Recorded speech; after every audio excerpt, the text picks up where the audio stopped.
এই কাঁটা তারের বেড়া ভারত বাংলাদেশ সীমান্তের। আপনি ভাবছেন তো এবার যে কেন কান্নাকাটি করছে দুই বাংলার লোকজন?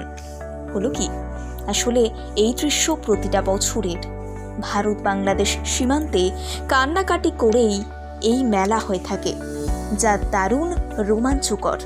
এটা আসলে একটা মেলার কাহিনী। শুনুন তাহলে সেই মেলা। জানেন তো, বাংলাদেশ এবং ভারতের অনেকেরই পাসপোর্ট করার সামর্থ্য থাকে না। ভারতে এবং বাংলাদেশে বসবাস করা আত্মীয়দের সাথে বছরের পর বছর দেখা হয় না। এই মেলায় দেখা হয়ে যায়, প্রাণ একেবারে জুড়িয়ে যায় দুই বাংলার আত্মীয় স্বজনদের। দুই বাংলার মিলন মেলা।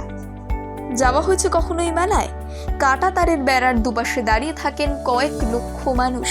বেড়া আছে, সীমান্তের গেটও বন্ধ, তবুও আত্মীয়তায় ভেসে যান দুই বাংলার মানুষ। কাঁটা তার ঘেঁষে দাঁড়িয়ে কথা বলার অনুমতি থাকে। লালমনিরহাট, রংপুর, কুড়িগ্রাম, নীলফামারীর বিভিন্ন স্থান থেকে বাংলাদেশিরা আসেন ভারতে বসবাসরত আত্মীয় স্বজনদের সাথে দেখা করতে, উপহার বিনিময় করতে। দুই দেশের সীমান্তরক্ষীর কঠোর নজরদারিতে এই মেলা শান্তিপূর্ণভাবে হয়ে থাকে প্রতিটা বছর। কাঁটা তারের বেড়াটাকে আঁকড়ে ধরে চোখের জল ধরে রাখতে পারেন না দুই দেশের মানুষ। দেশভাগের যন্ত্রণাময় স্মৃতি ফিরে আসে। এই মেলা প্রমাণ করে কাঁটা তারের বেড়া বাংলার মাটিকে আলাদা করলেও আলাদা করা যায়নি আপামোর বাঙালির হৃদয়। বছরভর অপেক্ষার পর চেনা মুখ দেখতে পাওয়ার আশায়, প্রিয়জনকে ছোঁয়ার আশায় এই মেলার আকুলতা বড্ড বেশি থাকে। কাঁটা তারের বেড়ার ওপর দিয়ে উড়ে আসে নানান সব উপহার ভর্তি বস্তা, ইলিশ মাছ, রান্না করা মুরগির মাংস, শাড়ি, এইসব নানান ধরনের উপহার। দেশের গণ্ডি ছাড়িয়ে আবেগ অনুভূতি মিশে যায় অখণ্ড সোনার বাংলায়। একটাই পরিচয়, তারা বাঙালি। অবিভক্ত বাংলার দিনাজপুর জেলার এক গ্রামে মহা সমারোহে কালী পুজো করা হতো। কাঁটা তারের বেড়ার ওপারে এই পুজোর নিয়ম নিষ্ঠার সঙ্গে আজও করা হয়। দেশভাগের আগেও মেলা হতো এই পুজোকে কেন্দ্র করে।